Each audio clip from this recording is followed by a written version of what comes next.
আসসালামু আলাইকুম। কেমন আছেন সবাই? আলহামদুলিল্লাহ আমি অনেক ভালো আছি। আজকে আমি নিজের গাছের টমেটো আর ধনিয়া পাতা দিয়ে একটু সবুজ, সবুজ করে দারুণ স্বাদ করে এটা অন্যরকম করে মাছ রান্না করেছি আর সেটাই কিন্তু আপনাদের সঙ্গে শেয়ার করছি। তো এখানে আমি ১ম এ ৮-১০ টা কাঁচামরিচ বেটে নিয়েছি আর তার সঙ্গে নিয়েছি বেশ খানিকটা ধনিয়া পাতা। এখানে প্রায় ১০ টাকার মতো আছে। যেহেতু এখন ধনিয়া পাতার সিজন তাই ভাবলাম যে আজকে একটু সবুজ, সবুজ করে মাছ রান্না করে ফেলি। তো যাই হোক আমার বাটাবুটির কাজ শেষ। এখন মাছটা ভেজে নিচ্ছি। আর মাছটা মেরিনেট করে রেখেছিলাম ০.৫ ঘন্টা।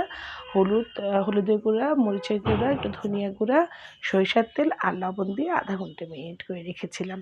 তো মাছটা ভাজা হয়ে গেছে। এখন ওই তেলেই কিন্তু আমি ১/২ চা চামচ কালো জিরে আর ২-৩ টা শুকনা মরিচ ফোড়ন দিয়ে দিয়েছি। তো ফোড়নটা মানে যখনই ফুটে উঠেছে তখনই কিন্তু এর ভিতরে আমি আদা আর রসুন ১/২ চা চামচ করে দিয়েছি। দিয়ে প্রায় ১ মিনিটের মতো মশলাটাকে খুব ভালো করে কষিয়ে নিলাম। যখনই কাঁচা গন্ধটা মানে চলে গেল, তখনই এর ভিতরে আমি আমার আমার কিন্তু গাছের টমেটো, হ্যাঁ? তো ৩ টা টমেটো নিয়েছিলাম। নিয়ে এই যে সুন্দর করে মসলার সঙ্গে একটু বেশ খানিকক্ষণ একটু ভাজা, ভাজা করব। আর সঙ্গে একটু স্বাদমতো লবণ দিয়ে দিলাম। দিয়ে এই যে মানে কোনো পানি দেব না, একটু ভাজা, ভাজা করে যখন টমেটোটা ভাজা, ভাজা হয়ে যাবে তখন এর ভিতরে জাস্ট ১ মুঠি একটু আ মটরশুঁটি দিয়ে দিলাম। আজকে কিন্তু কোনো কালারফুল করব না, জাস্ট সবুজ রান্না হবে, বারবার বলছি। আর এই যে বেটে রেখেছিলাম ধনিয়া পাতা আর কাঁচামরিচ, এটা কিন্তু এখন দিয়ে দিয়েছি। দিয়ে আমি জাস্ট এটা কিন্তু বেশি ক্ষণ কষাবো না। ৩০-৪০ সেকেন্ডের মতো কষিয়েছি।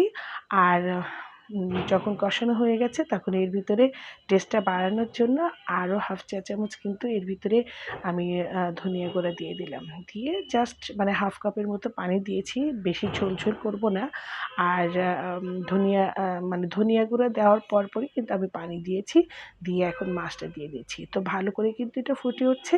আর পানিটা যখনই টেনে আসবে আমি নামিয়ে ফেলবো। ব্যাস আমার কিন্তু রান্না কিন্তু কমপ্লিট। আর আমার এই রান্নাটা যদি আপনাদের ভালো লেগে থাকে অবশ্যই লাইক করবেন, শেয়ার করবেন। আমার জন্য বেশি, বেশি দোয়া করবেন।